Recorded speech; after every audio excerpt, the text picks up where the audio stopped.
So now moving on to mental health, which I think is a bit more, people forget about this side of things. I found I definitely didn't consider this much before I went on my project. So yeah, if we can have the next slide, please, Kai. So the first one is about culture shock. So I don't know if anyone wants to share kind of when they've experienced culture shock and how they managed it, and then I can go on to, you know, the tips that we have around it. It's a tricky one. I think I was in a group. Well, one of the first projects I did was a project in Nepal, and we had 6 people in our group, and I think it was quite interesting how different people dealt with the culture shock in quite different ways. So I think for me personally, I didn't sort of experience culture shock in more of a extreme way, but then there were definitely members of our team who really sort of felt out of place, and that they definitely did sort of struggle with their mental health and sort of being, I think it wasn't just the fact, it was partly sort of a culture shock. It was a culture shock in terms of a difference between our culture and the culture in Nepal. So, but also sort of, I think one of the things that they struggled with was a change in the culture of what they did in their day-to-day life as well. So it was, I don't know, quite hard to define. I suppose that's part of your culture, but part of the way of living was just very different as well, and sort of changing to sort of eating very early in the mornings, and so while it was still dark, and going to bed at sort of 6 or 7 in the evening, and that sort of those kind of changes to the routine were sort of jarring for certain people more than others as well. So it's not just, I think that was just something that was in my mind, that it's not, culture shock isn't just, in my mind, it's not just about our sort of ways of or religion or way of doing things in our country being different to another country. It's even just the practical differences in day-to-day life make you struggle as well. I agree. I would agree with that. I think that's something I've always struggled with, because I'm quite at home. I'm quite a routine person, and so going away and having a disruption to that routine, and you know, everything is, well, not everything, but almost everything is different in the ways in which people interact, the ways in which the types of things that you eat, when you eat, the way that you travel, the way that people prioritize certain things over others, I think is something that I've always where I've always had tension, because for just as an example, in a UK context, or in many countries in the West, we often prioritize timeliness as something that's important. So things should be on time, but in some other parts of the world, that's not always the case, and you often find that time. If you say that you want to meet at a certain time, then that's considered more of an option, or more of a range of times than it is a specific thing. And so I definitely agree. It's not just about the religion or the language or things like that. It's about just those more implicit things in the way in which people live, I guess. I guess the main thing I've noticed, but it's not, I don't think I've struggled with it, but I've been with people that have struggled, it's around people's understandings of like what manners should be, or what like politeness is, because British people are like obsessed with queuing, for example, or like every time you remotely touch someone, you're like, oh my God, excuse me, I'm so sorry, or you don't always say what you think, and we're quite reserved, but in other places they can be a lot more blunt with what they say, or a lot more to the point. And I think people can struggle with that, and they think that, you know, people don't like them or they're being rude to them, but it's not that. It's just lots of places don't have as much I don't know, repression, I would say, as British people. So that's something to think about. So there's ways we've put in to kind of manage culture shock, but obviously you can think up your own as well. Useful thing is contacting previous volunteers. So I know it's been kind of harder recently with COVID, when a lot of projects haven't taken place the last few years, so you haven't had as easy access to people that have been on your projects. But contacting previous ones, or reading blogs, for example, of previous volunteers, that can help you give a flavour of what you might experience. You can ask them questions and, you know, tips for things, and then it's not as much of a shock when you actually get there, because you've already seen a bit of it. a good guidebook or good like Instagram accounts or good videos and documentaries and things that can help you get an overview of it and get you more excited as well. Obviously increase the amount of positivity you've got for it, and that'll help for culture shock as well. Get a bit more familiar with it before you go as well. So for example, learning the languages or learning some customs, that'll help with not feeling so out of it when you get there and not feeling like, oh, I don't know what I'm doing, I don't know what anyone's saying kind of thing. Even listening to like the music of a particular place you're going to or looking at the dances, that might be really useful to get an understanding of like what you might see when you're there. Yeah, as well, being culturally sensitive. So some places smoking's very different to how it is here, or drinking's very different to how it is here. So just bearing that in mind, and it's good to kind of have the like social rules in your mind before you go, so you don't end up, you know, making a faux pas that you're then really worried about for a while. And I think generally just being really flexible and open-minded and seeing the challenges or the differences as a learning opportunity and a way to like develop and a way to challenge what your norms are and challenge actually like what routine you want and all of that kind of thing. It's all the new experience that, you know, makes you a more well-rounded person and makes you a good volunteer as well, being able to immerse yourself in the culture of where you are. Did anyone have any other tips you wanted to add before we go to the next one?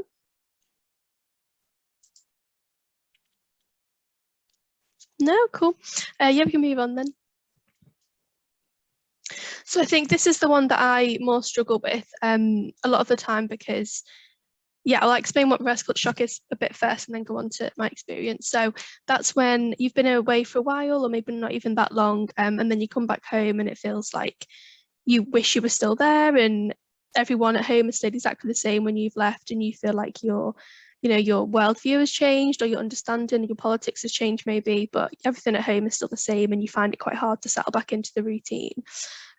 So I've had this quite a lot, especially because while you're abroad or while you're on projects, you're often surrounded by friends or surrounded by really like-minded people, and then you come back home and, you know, you have to kind of reassert yourself, and you have to try and find a common ground of people again when you're away. Sometimes you've had that common ground anyway, and that's something I struggle with a lot of the time. So I don't know if anyone has any experience with that they want to share, or any tips before we go on to the tips that we've made. I think for me, it was always sort of trying to keep in touch with I know you've got this on further down the list, but yeah, trying to sort of touch base with all the people that I've been on the project with in the few sort of days and weeks after the project, and sort of almost have like a debriefing and sort of like a chat. And that was quite a good way of sort of readjusting to the world a little bit. I think especially when you've been on a project which is really quite different. I've been on a couple of projects where we're living in very rural communities for a couple of months, and it was, yeah, I think it really helped to sort of be able to chat to people who've been in the same situation, and sort of they could understand it, rather than maybe going to a completely different group of friends who might not be able to emote with you as much on that. Mm-hmm. Yeah, and I guess seeing that change when you get back is something positive. Like, that's really good that you've learned something and you've developed. It's not necessarily a negative thing to be like, oh, I'm back here and nobody gets it kind of thing. It's useful that, you know, you've grown and you've learned more things. So try and see it as a positive. But I know that's easier said than done. It can be a bit grating for your friends that haven't been on the project as well Oh sometimes. yeah, I'm sure I'm just insufferable. Constantly going on about your project growth all the time. Yeah. Yeah. Yeah, I was going to say the same thing, really. But I think one of the practical things that you can do to support that is to get involved in things in your local area at home as well. You know, if you come back and upon reflection you realize that there's something you don't quite like in your regular society, your regular country, then, you know, there are plenty of initiatives around that are trying to change things, and it can be a nice way to engage with those things as well. Mm-hmm. Yeah, exactly. I think we've covered quite a lot on the list there, but the one I would just point out again is like point 3 about you can still kind of engage with the issues that you were working on while you were away here as well. Like, a lot of the issues are systemic and shared by a lot of places, or a lot of the issues are kind of not to get too political, but maybe caused by the UK, or like countries like ours. So if you can see those systemic problems and like use your experience to stay engaged with them at home and understand that you can still do a lot of the same work here in other voluntary organisations, then that can kind of keep you grounded in, you know, the experience that you want to keep hold of. Yeah, I think the next one, I think we've covered a lot of that, unless anyone had any more questions. So yeah, the homesickness, that's kind of related to what we were saying before, where maybe culture shock isn't as big a problem for a lot of people, but homesickness is quite a big problem.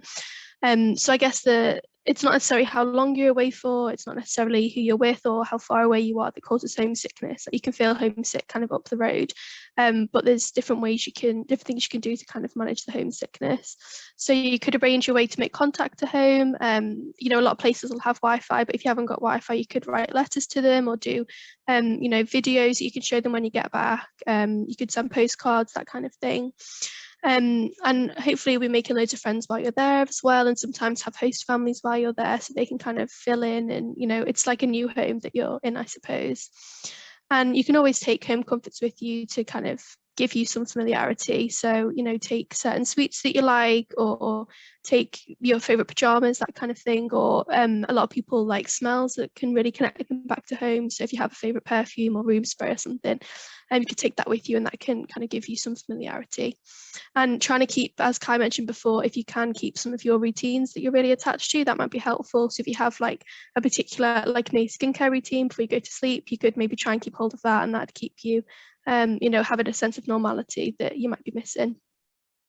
And yeah, trying to keep a record of everything you're up to as well can make you feel, kind of give you a bit of perspective on it all, which can help with the homesickness, I think. So you could have a journal, or you could write to your friends or family, or you could use a 1 second a day app, for example. That's really useful.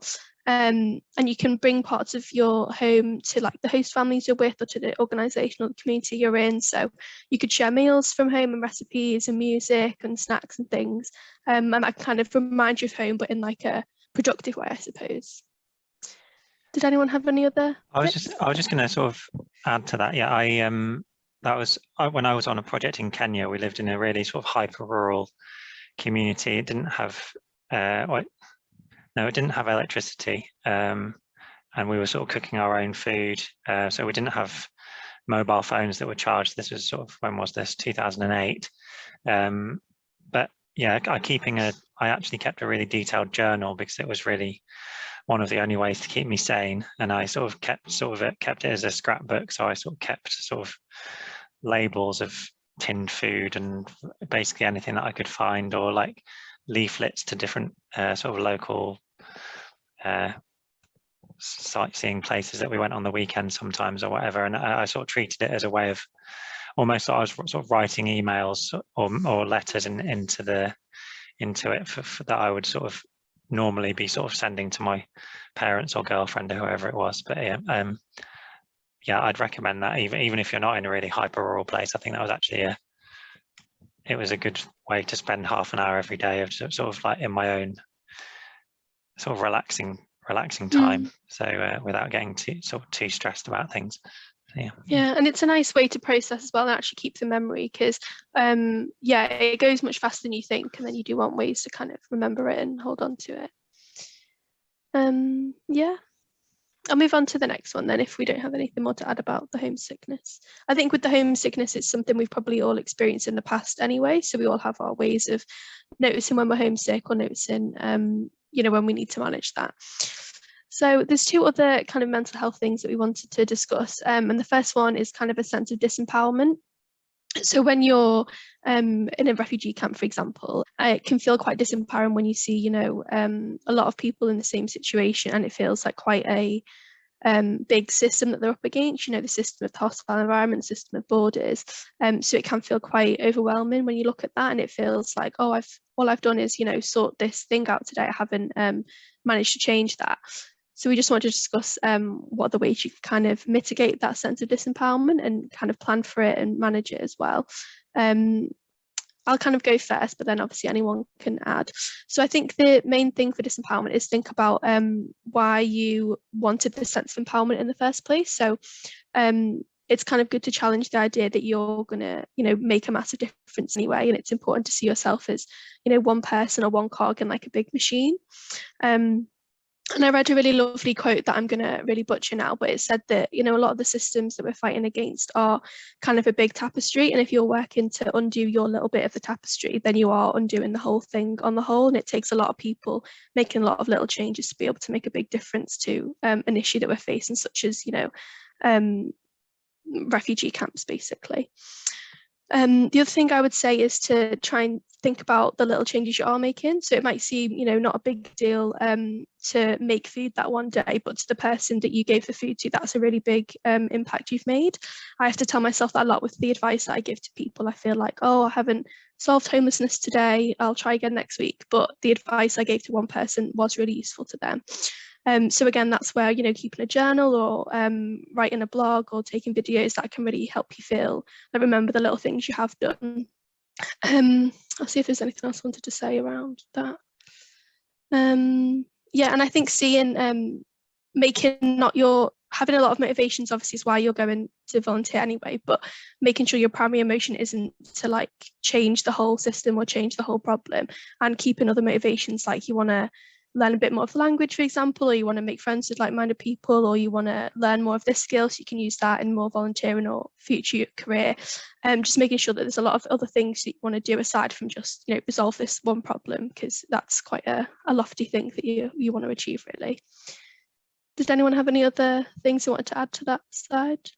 I was just going to say I don't think so anyway, because I'm terrible for that. I get very depressed about the fact that I haven't fixed all of the problems in the world yet, and I have to check myself and say, look, you're just one person. Don't be ridiculous. You're not actually going to save the world in like 2 days. So yeah, no, I think the advice you've given is helpful for me as well, actually. Yeah, that's okay. Yeah, I think it's something that everyone in like charity or volunteering or third sector struggles with like most days. So it's fine if you do get that sense, but just know it's okay to take the time to manage it as well. Because the other thing is you're like, oh, well, why am I so upset that I haven't solved it? Like, people here are experiencing this issue. I haven't got the right to, you know, be so into my own emotions about it. But it is important to like look after yourself and think about, take some time for reflection as well. And it's okay to do that. I think it just sort of made me think of one other thing, which is obviously the way that we're sort of set up at InterVol is obviously all of our partners overseas, they're based in the issue where the problem is that they're trying to deal with. So, and we very much sort of take our lead from what they're doing, and we provide volunteers to help solve their problems. So I think that's in a way that's a big positive to think about, that if you are, obviously this is maybe going back to the previous session that we ran on sort of the ethics of international volunteering and the risks of international volunteering. But I think the way that we do work through local organisations that know what the local problems are, we've got a lot of trust in our partners that they know what the issues are. So Care for Calais, for example, are in the best possible position to know what the best way to run a project is in that camp, because they've been doing that for a decade or more now, sort of running these projects in the camp. And the same goes for Maya Academy in Nepal as well. They've been working with these rural education projects for about 15 years now, and all of the founders are from Nepal as well. So I think, yeah, by drawing on sort of local knowledge and personal experience of our partners, I think that's the best way to reassure ourselves that we're actually contributing to something good, and we're not just trying to imprint our own values on someone else.